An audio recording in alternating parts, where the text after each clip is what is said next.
વાક્યમાં શું હોય એવું આપણને કોઈ કહે તો આપણે ટૂંકી જ વાત કરીએ ક્રિયા વિશેની વાત હોય અને ક્રિયાને કરનારાઓની વાત હોય. બરાબર છે? વાક્યની અંદર પાયાની વાત કોઈ પૂછી કાઢે આપણને કે વાક્ય એટલે શું, તો જેની અંદર ક્રિયાને કરનારા કારકો હોય અને ક્રિયાની વાત હોય એ વાક્ય. મેં અગાઉ કીધું તો એક તિંગ વાક્ય જેમાં ઓછામાં ઓછી એક ક્રિયાપદ હોય તે વાક્ય. એટલે ક્રિયા કરનાર ન બતાવ્યો હોય પણ આ સામે ઊભો હોય સમજી જવાતો તો બોલવાની જરૂર નહીં. પશ્ય તો ત્વમ પશ્ય હું બોલતો નથી, પણ બોલતો નથી એનો અર્થ એમ નહીં કે ક્રિયા કરવા માટે માણસ નથી હોય તો ખરો નથી બોલતા આપણે, એટલી જ વાત છે. સારું, તો આવા ક્રિયાને કરનારા કેટલા વ્યક્તિઓ હોય છે એની આપણે વાત કરવા માંગીએ છીએ. ક્રિયાને કરનારા કોણ કોણ હોય છે? તો કર્તૃકારક. આ કર્તૃને જ આપણે કરતા કરતાનો રૂપ ચલે તો કરતા કારક કહેવાય. સમાસ કરીએ આનો તો કર્તૃ બોલવું પડે, છૂટા લખીએ તો આ કર્મકારક, કરણકારક, સંપ્રદાનકારક, અપાદાનકારક અને અધિકરણકારક. આમાંથી આપણે પહેલા કરણકારકને ઉપાડીએ. બરાબર છે? તો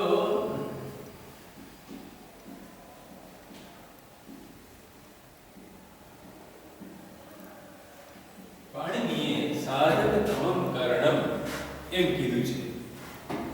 અને આ બધા સૂત્રો બનાવવાના શરૂ કર્યા ને તો એમણે પ્રારંભે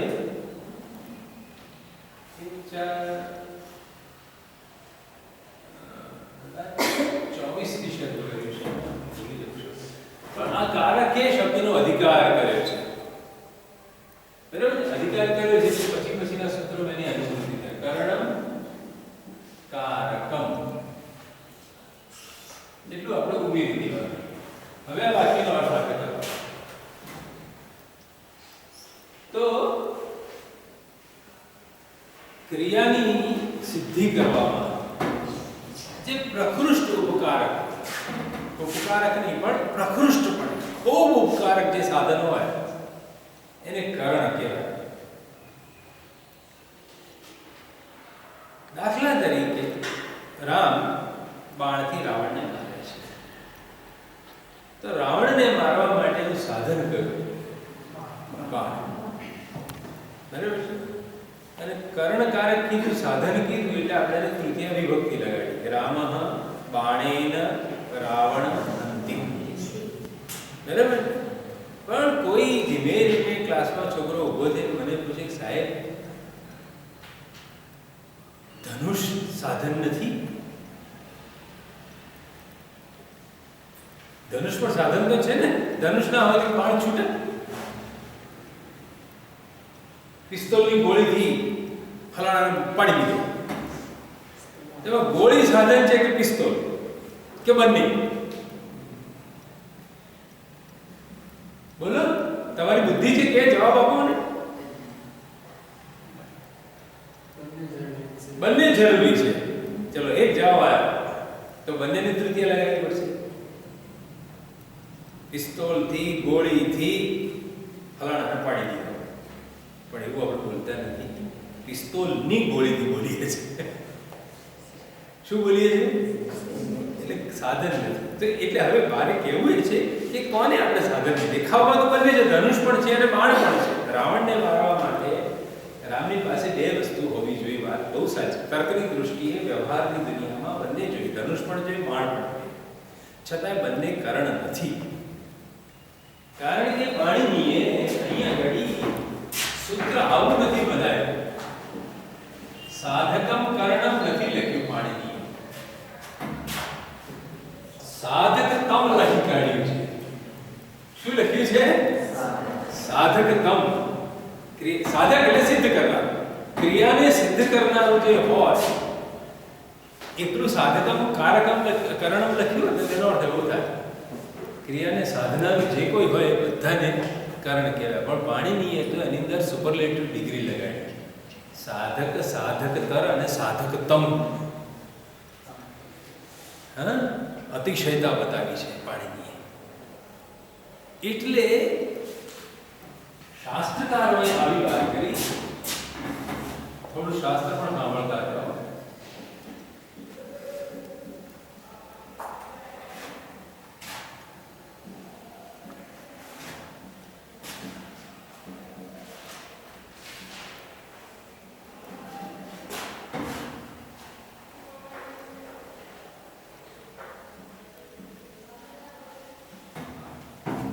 જેના વ્યાપાર પછી તરત ફળ સિદ્ધિ થાય એ કારણ. તો ધનુષના વ્યાપાર પછી તો બાણ નીકળ્યું અને બાણે ગતિ કરીને પેલાના શરીરમાં પહેરી ગયું તો રાવણ પડી ગયો. તો જેના વ્યાપાર પછી તરત ફળની સિદ્ધિ થાય. હવે પિસ્તોલના વ્યાપાર પછી પેલો મરી ગયો કે ગોળીના વ્યાપાર પછી? આપણે ગોળીબાર કર્યો, બોલ, જેમાં ફેર પડી ગયો. પિસ્તોલ ચાલીને તરત પેલો પડી નથી ગયો, પછી ગોળી દોડવા માંડી અને ગોળી પેલાના શરીરમાં બેસી ગઈ, પછી પેલો મર્યો. એમ ધનુષમાંથી બાણ તો નીકળ્યું, પણ બાણના વ્યાપાર પછી બાણ પેલાના શરીરમાં ઘૂસી ગયું ત્યારે મરી ગયો. એટલે જે વસ્તુના પ્રયોગ પછી તરત જ ફળ આવે ક્રિયાનું, હનન ક્રિયા પૂરી થાય, પ્રાણ નીકળી જાય કિનારે, એને કારણે કહેવાય. એ આ તમનો મિનિંગ થયો. આ તમ દ્વારા પાણીની આસ લખ્યું છે કે દેખાવમાં તો ઘણું બધું હોય. સાણસીને તમને કારણ કહેવાનું મન થાય, તપેલીને કારણ કહેવાનું મન થાય. બધા સાધક છે. જો પાણીની આવું સૂત્રો બનાવ્યું હોત સાધકમ કારણ, તો આપણે રાધવામાં જેટલા હોય બધાને આપણે કારણ તૃતીય લગાવવી પડે. આ તકલીફ આ ઊભી થઈ જાય.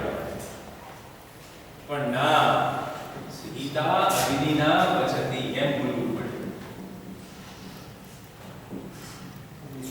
કેમ કે અગ્નિના રિએક્શન પછી તરત કડક ચોખડીલો થઈ જાય. અગ્નિ શા માટે? સાધકતમ. ભાઈ તો યદ વ્યાપારાદ અનંતરમ, જેના વ્યાપાર પછી તમે દાખલા તરીકે ચોખાને પાણીમાં પલાળી રાખીને તપેલીમાં મૂકીને સગડી પર મૂકી દો, સ્ટવ ચલાવવાનું ભૂલી જાઓ, 10 મિનિટ કેળે તો આ કેમ સીટી નથી વાગતી કુકરની? તો મમ્મી વડે નીચે પણ ત્યાં ચાપ્યું છે. સ્ટવ તો ચલાવો, પણ અગ્નિ સંયોગ કરવો પડે. અગ્નિ સંયોગ કરો તો કડક ચોખ્ખો ઢીલો થાય, ચોખામાંથી ભાત રંધાય. તો રાંધવું ક્રિયા કોના વ્યાપાર પછી અમલમાં આવી? અગ્નિના. એટલે અગ્નિ એકલાને જ તમારે કરણ કારક જાહેર કરીને તૃતીયા લગાડી. કારકમાં કરણ કારક કોને કહેવાય એની વાત કે જેને તેને કારણ કહેવાનું નથી. સાધકતમ જે હોય એને કરણ કહેવાનું છે. સાધકતમ કોને કહેવાનું છે? કે જેના વ્યાપાર પછી તરત ફળ સિદ્ધિ થાય. બરાબર? દેખીતી રીતે ઘણા બધાની મદદ મળે ક્રિયા કરવામાં, પણ બધાને કરણ કહેવાતા નથી. એ બધા જુદા જુદા કારણો કેટલા બધા છે. પણ કરણ કહેવા માટે લાયકાત શું છે? સાધકતમ હોવું જોઈએ. અને જેના વ્યાપાર પછી તરત ફળની સિદ્ધિ આવે એ એકલાને જ કરણકારક કહીશું. પડી સમજ? આ એટલે સૂક્ષ્મ ભેદ.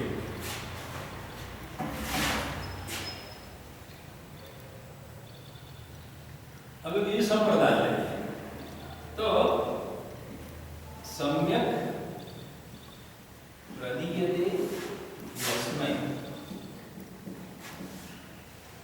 તત્કારકમ સંપ્રદાનમ ઉચ્યતે.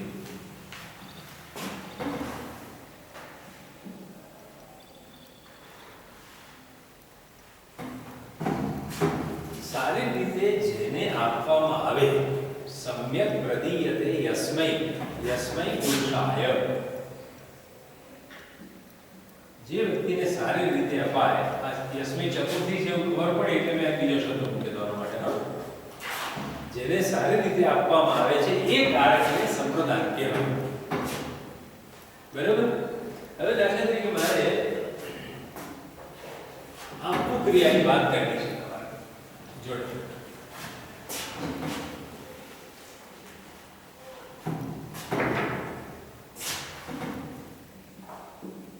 આપે છે જેને માટે કદાથી અથવા પ્રયત્નથી એવા ક્રિયાપદ સંસ્કૃતમાં છે. પણ આપવું ક્રિયાને અસ્તિત્વમાં લાવવા માટે આપવું ક્રિયા કરવી હોય તમારે તો આપવું ક્રિયા કરવા માટે કોણ કોણ જોઈએ? આ પ્રશ્નનો જવાબ લાવો એટલે કારકો આપવામાં આવે. એ ક્રિયા કોણ કરે છે? આપવું ક્રિયા કરવા માટે કોણ કોણ જોઈએ? આપણે એક ક્રિયા તો અમૂર્ત છે એવું મેં પહેલું કીધું હતું. આ ક્રિયા કેવી છે? દેખાતી નથી. ક્રિયા પાછી જન્ય છે ને હજી જન્માવાની બાકી છે. આપવું ક્રિયા આપણે કરવી છે તો જે ક્રિયા દેખાતી નથી જેને હજી જન્માવાની બાકી છે એ આપવું ક્રિયા કરવા માટે કોણ કોણ જોઈશે એનો પહેલા વિચાર કરો. એટલે કારકો સમજાવવાના શરૂ થઈ જાય. તો પહેલા તો બી આપનારો જોઈએ. આપણી ગુજરાતી ભાષામાં વિચાર કરો કે આપવું ક્રિયા કરવા માટે કોણ જોઈએ? આપનારો જોઈએ, સામે લેનારો જોઈએ અને આપવા માટેની વસ્તુ જોઈએ. આ ત્રણ પદાર્થ ભેગા થાય ક્રિયા કરનાર એવો એ શબ્દ છે એને શોધવા માટેની જ આ વાત છે. અને આ ક્રિયા પછી આપણે કરવી છે. તો આપવું ક્રિયા કરવા માટે આ વ્યક્તિ જે હવે એને ટેકનિકલ પારિભાષિક નામ પાડી કે ભાઈ આપવું ક્રિયા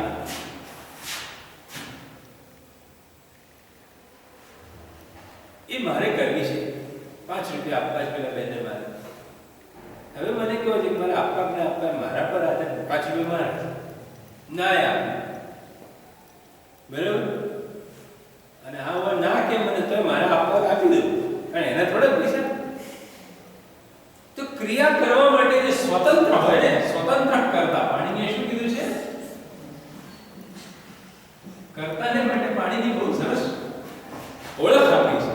ક્રિયા કરવી કે ના કરવી જેની મરજી પર ઉભેલું હોય, ક્રિયા કરવાની બાબતમાં સ્વાતંત્ર્ય હોય, કોઈના અંડરમાં જે ના હોય, પોતે પોતાને અધીન હોય કે ભાઈ આ પૈસા મારા જ્યાં નાખવા ત્યાં નાખી. તો ક્રિયા કરવા માટે જે વ્યક્તિ બીજા કોઈ પર આધાર ન રાખે, પોતે સ્વતંત્ર હોય કરવી ક્રિયા,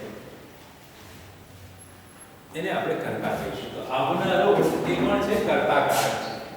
કોણ છે?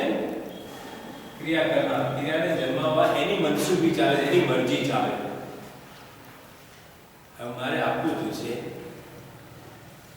સામે કોઈ લેનારો નથી, ક્લાસરૂમમાં હું એકલો હોઉં છું તો આપવું ક્રિયા ના થાય. લેનારો અનિવાર્ય છે. એટલે એને માટે આ વાત છે. સારી રીતે જેને આપવામાં આવે એ કારક છે. કારણ કે લેનાર તો તૈયાર થાય લેવા માટે તો આપવું ક્રિયા અસ્તિત્વમાં આવે. આપનારો જોઈએ, સામે ગ્રહણ કરનારો વ્યક્તિ જોઈએ તો આપવાની ક્રિયા અસ્તિત્વમાં આવે. પણ આ બે વ્યક્તિ પણ છે, હજી ત્રીજી વસ્તુ નથી, મારી પાસે કોઈ છે જ નહીં, ખાલી આગે ઉભો છું તો પણ આપવું ક્રિયા અસ્તિત્વમાં આવે. આપવા માટે વસ્તુ પણ છે કે ધનમ ધન. તો નૃપા એ કયો પ્રથમ કારક કરતા કારક ધનમ એ કર્મ જો આપવા માટેની વસ્તુ આને કર્મકારક માટે કહીશું. અને આ જે છે એ સંપ્રદાન છે. કોણ છે? સારી રીતે જેને આપવામાં આવે છે. તો વિપ્રાય બ્રાહ્મણને દાન આપે છે. આ થયો સંપ્રદાન. બરાબર. દિલીપ હવે જેમ અહીં સાધક તમમાં તમ ઉપર આપણે ધ્યાન આપ્યું એમ આની અંદર આની પર ધ્યાન આપવાનું. આ સમ્યકમાં જે સંપ્રદાયમાં સમ શબ્દ પડે ને, સમ ઉપસર્ગ, એના ગર્ભમાં જવું પડે. એના દ્વારા કયો શેડ કહેવાય, કયો અર્થ વિશેષ કહેવાય. પ્રદાનનું વાપર્યું તો ના ચાલે, પાણી તો લાગવવાળા છે. પાણીના એક એક શબ્દ પર જે શાસ્ત્રકારો વિચાર કરે છે, ઝીણવટ ભર્યો, એમાંથી મર્મ પકડી પાડ્યું છે. કે બીજી બધી જગ્યાએ સાધક એટલું કે નહીં, સાધક તમ કેમ કીધું? માણસો લાગવ પડે તો તમનો અર્થ શોધી કાઢે. જેના વ્યાપાર પછી તરત વાળા એ અપાર અરે કર્ણકાર. એમ અહીંયા સંપ્રદાયમાં સમ્યક પ્રદીયતેની વાત સમજવાની કોશિશ કરી. દાખલા તરીકે દાખલા તરીકે હું ધોબીને કપડાં ધોવા આપું છું, આપવાનું કામ કરીને હું આપનારો છું, ધોબી લેનારો છું, પણ હું સારી રીતે આપું છું કે બીજે દાડે જઈને ઉઘરાણી કરે, ભાઈ લાવો મારા કપડાં ધોઈ ગયા, એ કપડાને પહેરવા આપી દીધા તમે? સમ્યક રીતે મેં આવ્યું નથી. આ પડી સમજણ? આ સમ્યક દાન નથી. સમ્યક દાન તો કોને કહેવાય એની પછી ડેફિનેશન બાંધવી પડે કે સારી રીતે આપવું મીન્સ વોટ. પેલા શું થાય ખબર છે? રજતસ્ય વસ્ત્રાણી દાન. ત્યાં ષષ્ઠી મૂકવી પડશે. ધોબીને કપડા આપે એટલે આ ષષ્ઠી જોઈને સમજી જવાનું કે કાયમ માટે પહેરવા નથી આપ્યા, કાલ પાછા લેવા આવ્યા. આ સંપ્રદાન નથી માત્ર શેષ ષષ્ઠી. બરાબર છે?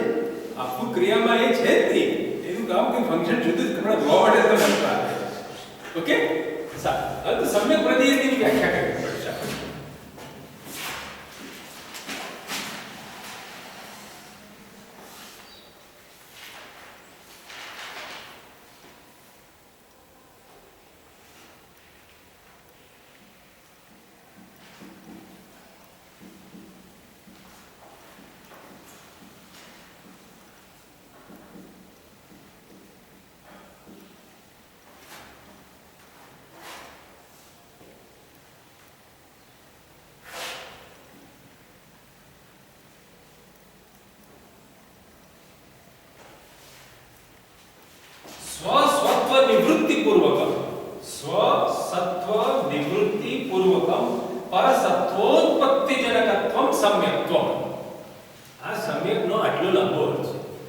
મારી માલિકી દૂર કરીને સામાન્ય માલિકી જ્યારે ઊભી કરું ત્યારે મેં સારું દાન કરી કહેવાય. સત્વ માલિકી. આ સત્વનો શું છે? માલિકી. પોતાની માલિકી પૂરી કરી, નિવૃત્ત છોડી દે. હવે આ મારે ભાઈ તને ગાય આપી દે, જે કરવું કરે, વેચી ખાવી વેચી ખા, અને રોજ દૂધ એનું પીવું હોય દૂધ પી. રાજા જ્યારે બ્રાહ્મણને ગાય આપે છે ત્યારે પછી એ બ્રાહ્મણે ગાયનું શું કરવું એને નક્કી કરવાનું. વેચીને પૈસા રોકડી કરી લેવી કે એને ઉછેરવી અને એનું દૂધ પીવું વગેરે. તો પોતાની માલિકી દૂર કરી અને સામાન્ય માલિકી ઊભી કરો તમે, ત્યારે તમે સારી રીતે દાન આપ્યું કહેવાય. આપવું ક્રિયા માટે આ સમ્યક તો હોવું જોઈએ. બરાબર છે?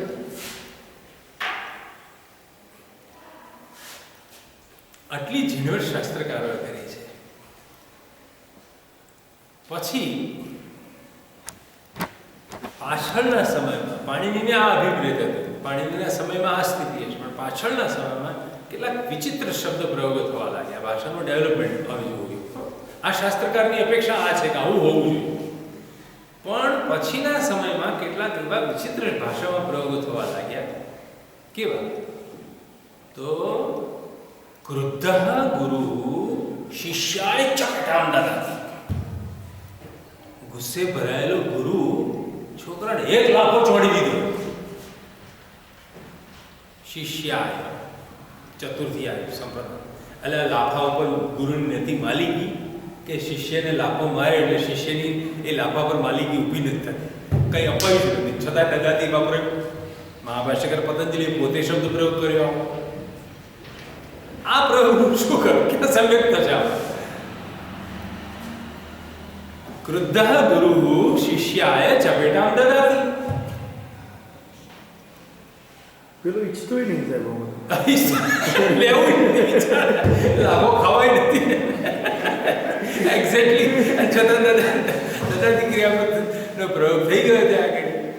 તો પાછળથી ધ્યાનમાં આવ્યું કે એવી કેટલીક સ્થિતિ છે કે જ્યાં ગૌણ સંપ્રદાય, પછી એનો બે ભેદ કરી નાખ્યા લોકોએ કે આ જે નૃપ ધનમ વિપ્રાય દદાતી છે એ પ્રધાન સંપ્રદાય છે, અને આવા જે હોય ને શિષ્યાએ ચપેટામ દદાતી એને ગૌણ સંપ્રદાય ગણવું, જેમાં સાચે સાચ કશું અપાતું ના હોય. ત્યાં પણ થઈ શકે.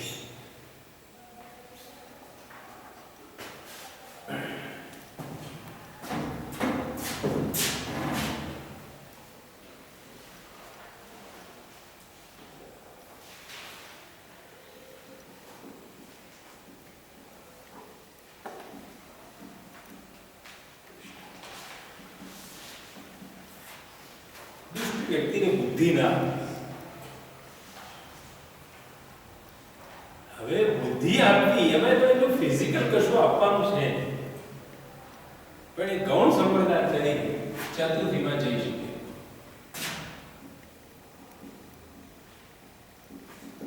વૃદ્ધ ગુરુ શિષ્યાય ચપેટામ દદાતિ અને માટે કોઈ છોકરો ભૂલથી રજકાયા લખે એને સાચું આપવું પતંજલિ પોતે એને માન્ય કર્યો છે આ ભાષણ ડેવલપમેન્ટ પાણીની સૂત્ર જ્યારે લખ્યું કર્મણા યમ વિક્રયતિ સંપ્રદાનમ ત્યારે એમના મનમાં સમ ઉપસર્ગથી લગાડ્યો એનાથી અભિપ્રેત આ હતું પણ કેમ કે 200-250 વર્ષ પછી ભાષા સંસ્કૃત ભાષા આગળ વિકસતી ગઈ અને પતંજલિએ પોતે આવો શબ્દ પ્રયોગ કર્યો ક્રુદ્ધઃ ગુરુઃ શિષ્યાય ચપેટામ દદાતિ એની ઉપરથી શાસ્ત્રમાં એક ઉમેરો એક ફેરફાર એક પરિવર્તન કરવાની જરૂર પડી કે ગૌણ સંપ્રદાયને પણ ચતુર્થી વિભક્તિ લાગે છે જ્યાં ખરેખર કશું આપવાનું ના બન્યું હોય પણ કહેવા પૂરતી આપવાની વાત હોય મેં તમને માહિતી આપી તો ત્યાં પણ મતીની જગ્યાએ માહિતી ઇન્ફોર્મેશન તો એ ગૌણ સંપ્રદાયમાં પણ તમારે ચતુર્થી વિભક્તિનો પ્રયોગ કરવાનો થાય છે આ કારકનો અર્થ આપણે ચોખ્ખો કરીએ સંપ્રદાય શબ્દ સંપ્રદાય કારક એવું બોલે પણ સંપ્રદાય એટલે શું વોટ સંપ્રદાય તો એમાં પ્રધાન અને ગૌણ બંનેને લઈ લેવાના છે આપણે બરાબર સારું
અપાલનકારક સમજવાની કોશિશ કરીએ છીએ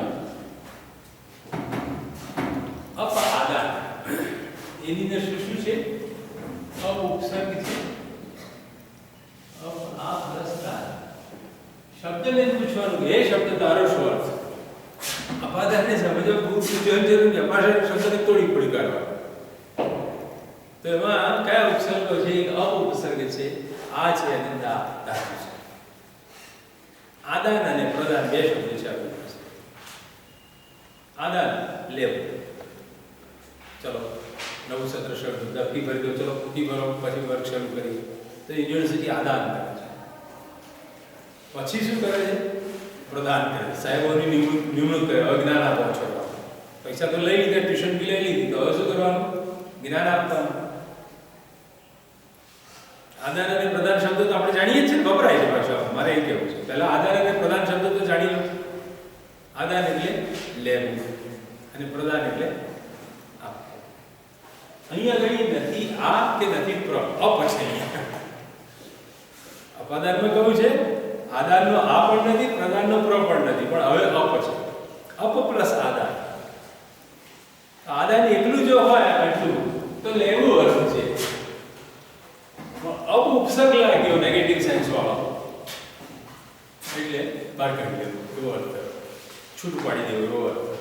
અપાદાન મીન્સ છૂટું પાડવું. આધાર એટલે લેવું, એનું એક્ઝેક્ટ વિરોધી કરી નાખો. અપાદાન છૂટું પાડવું. બરાબર છે? તો આ છૂટું પાડવા માટે બધા વાક્યો મેં બનાવ્યા છે મારી સાથે. તમે તરત જોઈ શકો છો કે વૃક્ષ પરથી પાંદડું પડે. તો પાંદડા વૃક્ષ પર પહેલા ચોંટેલા હોય છે. જે પાનખર ઋતુ આવે એટલે ઠંડીમાં પાંદડાઓ નીચે પડે. તો શું થયું? પહેલા સંયોગ હતો, પછી વિયોગ હતો. પાંદડાનો વૃક્ષની જોડે પહેલા શું હતો? સંયોગ હતો. પછી શું થયું? વિયોગમાં શું થાય? છૂટા પડવાનું થાય. વિયોગમાં થાય શું? છૂટા પડવાની ક્રિયા થાય. તો જ્યાંથી અલગ પડવાનું, જ્યાંથી છૂટા પડવાનું હોય એને અપાદાન કહેવાય. આપણે એની સમજૂતી વાત કરી. જ્યાંથી છૂટા પડવાનું હોય તે પદાર્થ કે તે વ્યક્તિને અપાદાન કારક કહેવાય.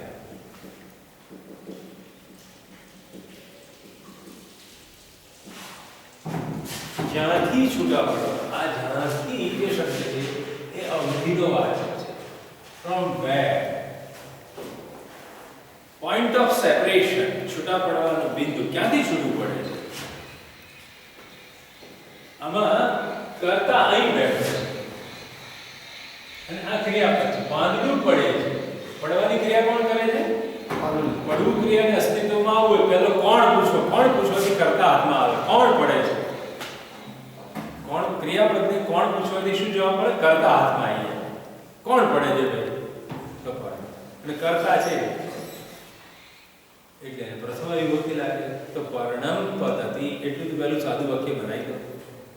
હવે જિજ્ઞાસા થશે કે પાંદડું ક્યાંથી પડે છે.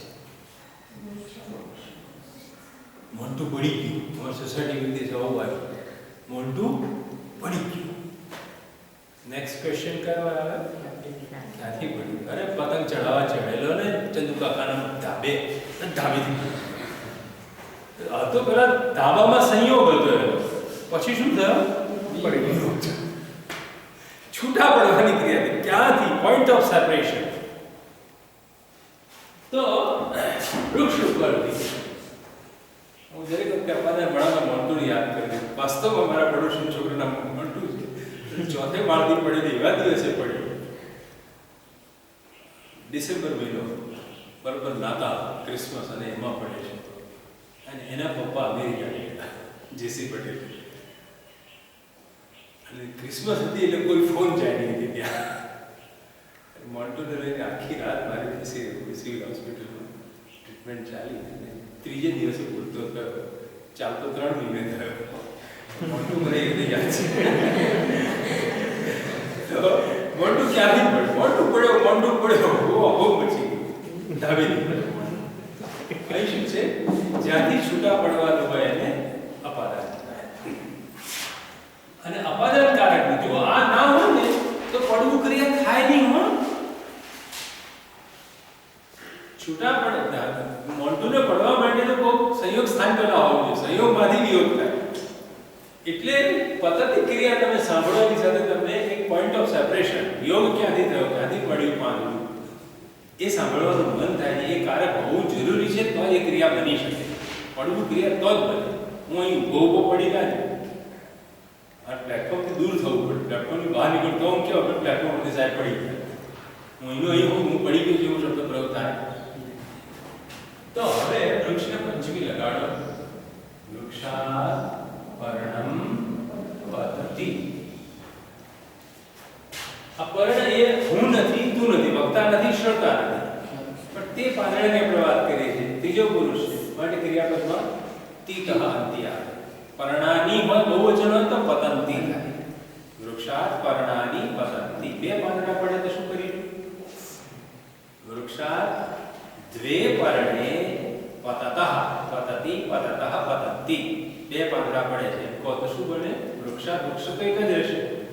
વૃક્ષાત દ્વે પર્ણે પતતઃ. અને यदि अनेकानि पर्णानि सन्ति तर्हि वृक्षात् पर्णानि पतन्ति. ओके. घोड़ा परથી પાબો પડે છે બરાબર. તો ક્યાંથી પડે છે?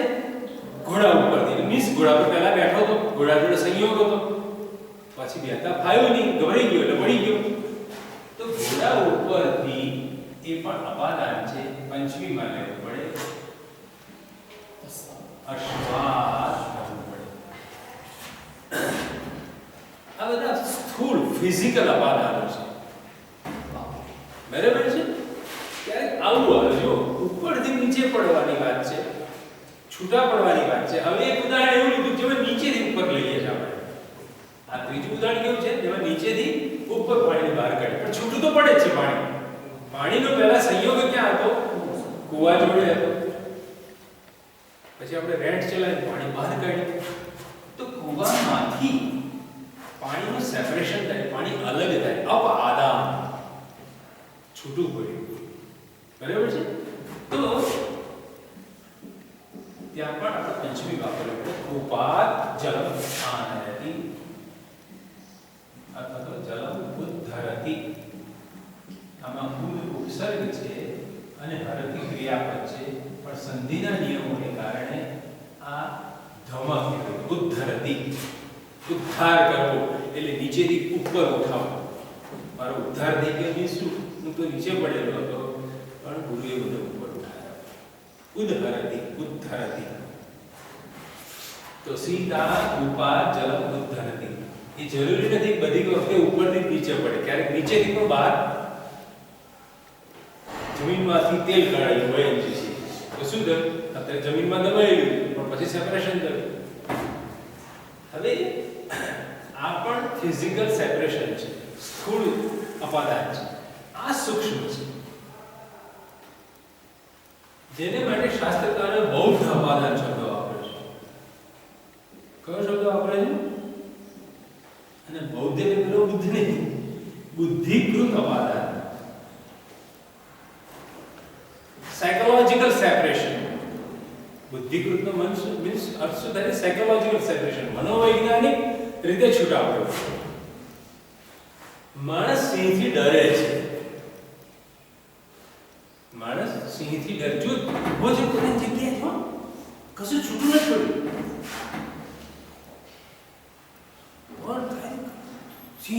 સિંહ આવે એવી જગ્યાએ જંગલ છે જોયું નથી. માનસિક ડર રહેશે. જલ્દીથી ઘર ભેગા થઈ જાઓ, સ્કૂટરની કિકમેન્ટ નહીં નીકળી જાવ. તો આ બુદ્ધિકૃત અપાદાન છે. કશું મનમાં વિચારી કરો કે મારા માટે મોતરૂપ બનશે અને માણસ છૂટો પડી ગયો. તો ત્યાં બુદ્ધિકૃત અપાદાનને પણ ધ્યાનમાં લેવાનું ને પંચમી વિભક્તિ વાપરવાની. સ્થૂળ રીતે કશું પડતું નથી કે કશું બહાર કાઢવામાં આવતું નથી, પણ માણસ એનાથી વિયોગ ઈચ્છે છે, ભાગી જવાનું ઈચ્છે છે.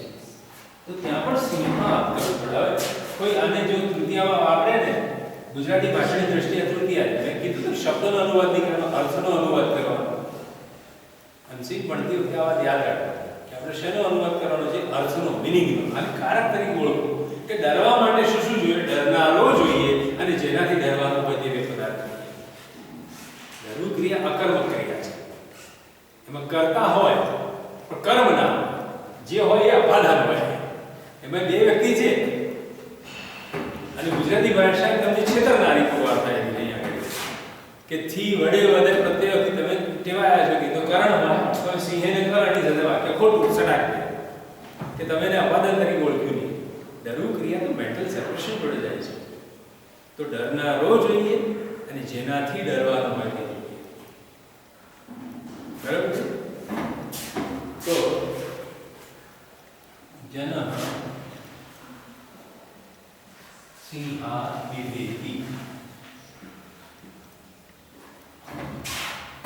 સિંહથી ડરે છે. એટલે બીજું મેં વાક્ય બાજુમાં મૂકી દીધું છે. વિદ્યાર્થી ભણવાથી કંટાળે છે. હા વરસાદનો પીરિયડ હવે આ રામના ઉભો બોલાવશો રામના રૂપ તમે કર્યા ભરવા ચોરો બંધ મારે મારું બહુ જ ભાગી રાઠવા સાહેબ બહુ કડક છે. હો આપ લેસન કર્યા હોય ત્યાં કડી મૂકશે. રાઠવા સાહેબ મારું બહુ છોકરા ડર લાગે. તમને લાગે છે નહીં? અથવા કોઈ પૂછે હા બોરી તે સમજણ નથી ત્યાં પર્વતન પીરિયડ જવા દો. મને સંસ્કૃત સાહિત્યનો ઇતિહાસનો પીરિયડ આવતો ને દિલીપભાઈ FI પીરિયડ ત્યારે બહુ કંટાળો આવે. નીતિનભાઈ સાહેબ ભણાવે મને પેપર બીજું ના ગમે. કારણ કે એ બધા કવિઓની વાત કરે માઘે આમ કરી શિશુપાલ પદ્મા આમ છે પેલા નૈષદ ચરિતની વાત કરે. મને થાય જે મહાકાવ્ય મેં મન જ છું હવે એનું મારે આ શું સાંભળો મારી વિમાસાડી પ્રકાર ગમે નહીં. તો ભણવાથી બી કંટાળો આવે છે. આ કંટાળો શબ્દ શું છે? જો આમાં પડવું છૂટું પડવું એવો ધ્વનિ મળતો નથી. કંટાળે જે શબ્દ છે છતાં એની અંદર સૂક્ષ્મ તર્કથી જો વિચારણા કરશો તમે અર્થનો અનુવાદ કરવાનો વિચાર કરશો તો કંટાળાથી થાય છે છોકરો વર્ગ ભરતો નથી.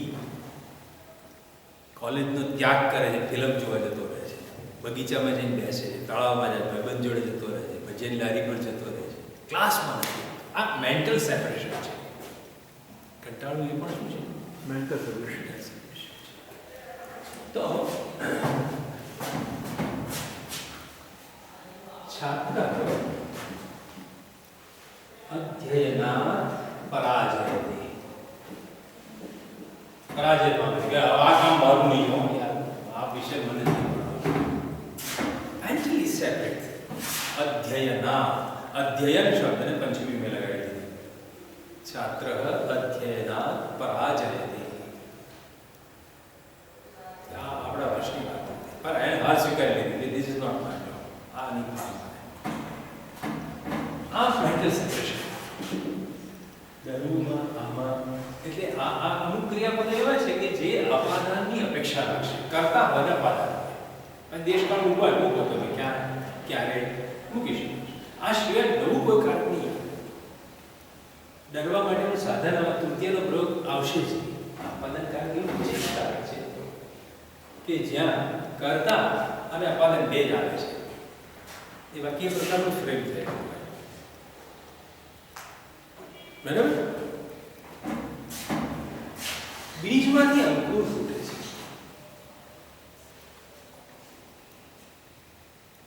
બહાર નીકળ્યું મગનો દાણો પલાળે મૂકી રાખે બીજી દાડ શું થાય? બેનન ખબર શું થાય છે?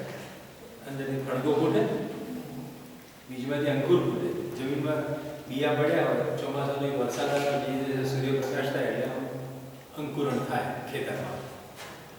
તો આ બીજમાંથી જે છે એ પણ છૂટું તો પડે ને અંકુર એટલે અપાદાન કહેવાય. અપાદાન કહેવાય પંચમી આવે બીજા અંકુર પ્રાદુર્ભવતી.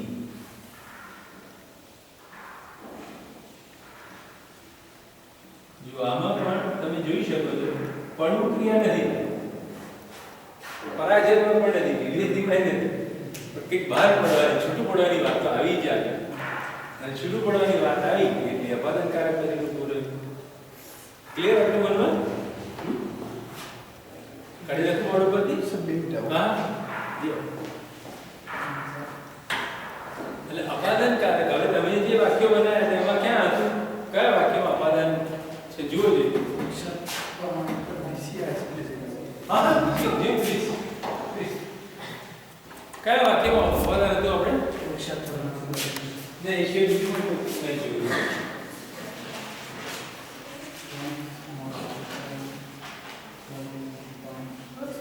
હા નદીમાંથી પાણી લાવે બરાબર છે. તો ત્યાં નદી શબ્દને શું કરવું પડે? પંચમી લગાવી. અપાદાન ગણીને શું કરવું પડે? ત્યાં નદ્યા હોય તો સાચું, એ શિવાયનું હોય ખોટું. બરાબર છે. નદીમાંથી નદી શબ્દનું પંચમી લાવવું પડે. હવે તમને આટલી છૂટ કઈ છૂટ કે નદીનું પંચમી વારે વાપરજો, પંચમીના રૂપો આવડતા નથી તો કલ્પનાથી નહીં લખવા, પુસ્તક ખોલવા અને જોઈ લેવાનું નદી શબ્દનું પંચમી શું છે. પછી યાદ રહી જશે તમને.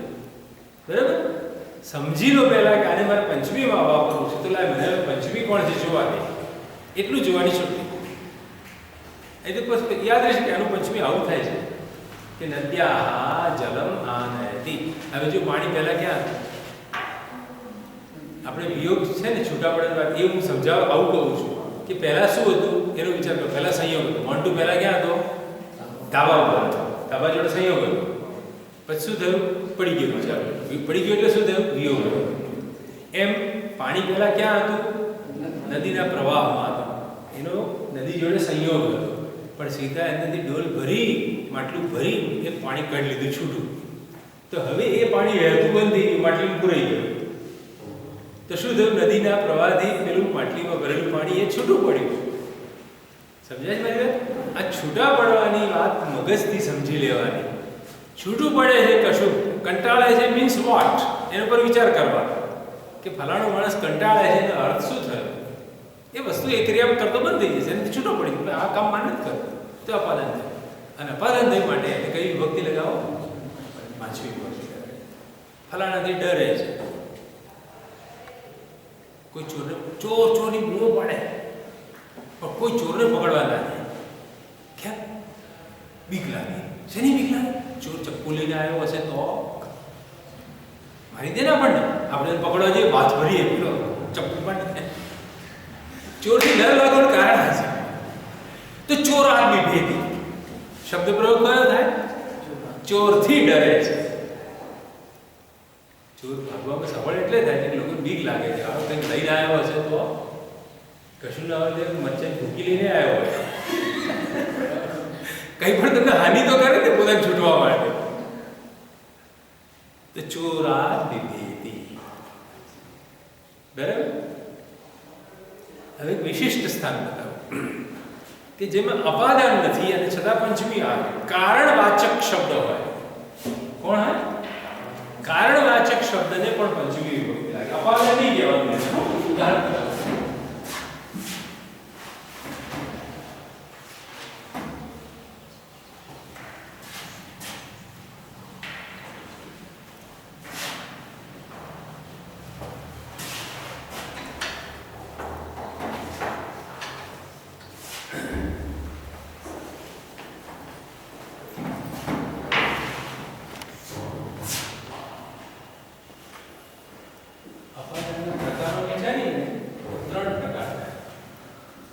ચલ અપાદાન, અચલ અપાદાન અને બુદ્ધિકૃત અપાદાન.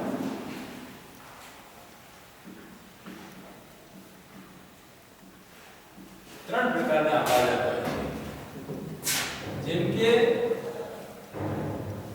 વૃક્ષાત પર્ણ પતતિ. તો વૃક્ષ અચળ છે, સ્થિર ઊભું છે. બરાબર? પણ દોડતા ઘોડા ઉપરથી પડે છે. એમ તમારે દોડતા ઘોડા ઉપરથી સૈનિક પડી જાય છે. સૈનિક પડે છે. તો ઘોડો કેવો છે? ચલાયમાન છે, ઇઝ મૂવિંગ. તો ધાવતઃ દોડી રહ્યો છે. દોડતા એ વર્તમાન કૃતનું પંચમી છે. એ ક્રિયા પડવાની ક્રિયા ની સાથોસાથ પહેલા ઘોડો દોડવાનું કામ બી કરી રહ્યો છે.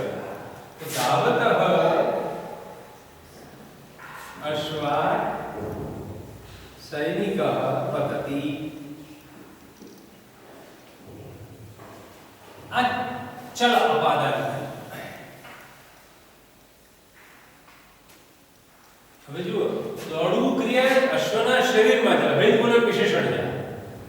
ઘોડો કેવો? દોડી રહ્યો. એટલે અશ્વાને પંચમી લાગી તો એના વિશેષણ તરીકે જે વર્તમાન કૃદન છે, દોડી રહેલો ઘોડો, એને પણ પંચમીમાં વાપરવું પડે. ધાવન ધાવંતો ધાવંતઃ ધાવંતં ધાવંતો ધાવતઃ ધાવતા ધાવત્ભ્યામ ધાવદ્ભિઃ ધાવતઃ ધાવત્ભ્યામ અને ધાવતે ધાવત્ભ્યામ ધાવદ્ભ્યઃ ધાવતઃ પંચમી. ધાવત્ભ્યામ ધાવદ્ભ્યઃ ધાવતઃ ધાવતોઃ ધાવતા ધાવતી ધાવતોઃ ધાવત્સુ. એ ધવન ધાવંતો ધાવંતા. એવા એના રૂપો થાય. તો દોડી રહેલા અશ્વથી સૈનિક પડે છે. બુદ્ધિકૃત અપાદાનમાં આપણે હમણાં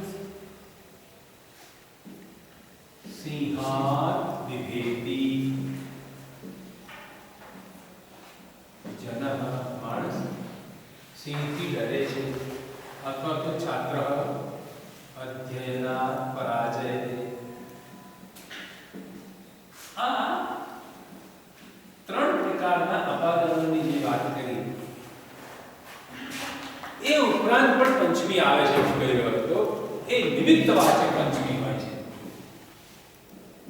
નિમિત્ત કારણ દર્શક, નિમિત્ત કહો કે કારણ દર્શક પંચમી એ અપાદાન નથી પણ કોઝ બતાવે છે.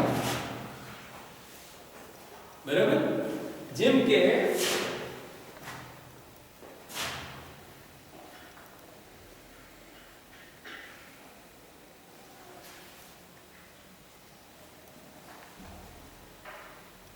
अस्मिन् श्लोके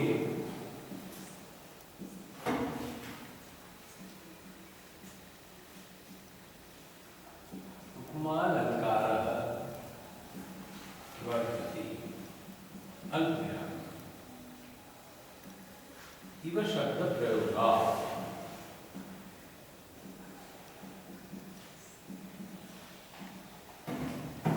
આ શ્લોકમાં ભાઈ ઉપમા અલંકાર જેવું ટીચર ક્લાસમાં ભણાવે.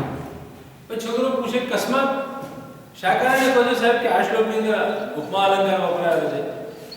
તો શિક્ષક એનું કારણ બતાવે કે અસ્મિન શ્લોકે ઈવ શબ્દ પ્રયોગ, ઈવ શબ્દ વપરાયો છે કે ભાઈ દમયંત્યાઃ વદનમ કમલમ ઇવ સુંદરમ.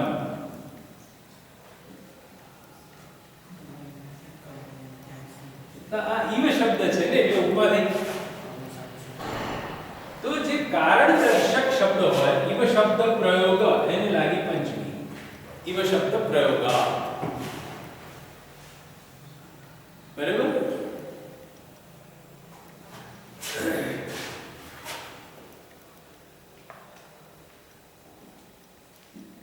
જલમ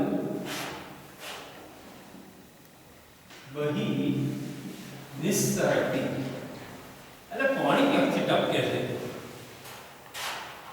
એટલે આપણે કારણ પૂછીએ અકસ્માત પાણી ક્યાંથી નીકળે છે ફ્રીજમાંથી? એનો જવાબ શું હોય છે?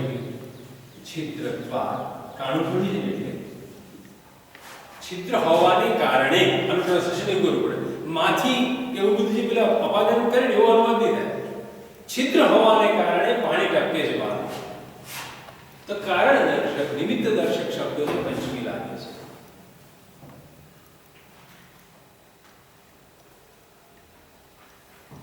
બરાબર? આ અપાદાન નથી, કોઝ બતાવો છો તમે. અને બરાબર યાદ રાખજો, ધીસ ઇઝ નોટ અપાદાન.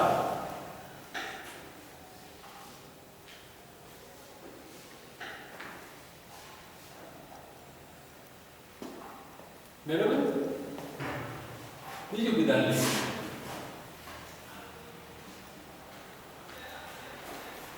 પર્વતો વન્યમાં, આ ભાઈ પર્વત ઉપર આગ લાગે નો મને તો હું નીચે ઉભો તો ફળે પર્વત એટલું ઊંચી છે અને હું જાહેર કરું કે પર્વત ઉપર આગ છે. વન્ય અગ્નિ વાળી અર્થમાં ટમત પ્રત્યે લગા વન્યમાં ઈકારા વન્યમાં ધન્યવાદ પણ વન્ય એટલે વન્યમાં. અકસ્માત સાહેબ કેવી રીતે ખબર પડી તમે નીચે ઉભા છો ત્યાં આગ છે કેવી રીતે કીધું? હું કારણ દેખાતું નથી ત્યાં ધુમાડો છે, ધૂમે કારણ છે.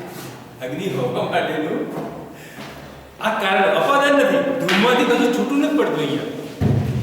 See the difference? આગળ જે ઉદાહરણો લીધા છે એમાં ક્યાંક કશું છૂટું પડવાની વાત છે. સ્થૂળ અપાદાન હોય, ચલ અપાદાન હોય કે અચલ હોય કે કાં તો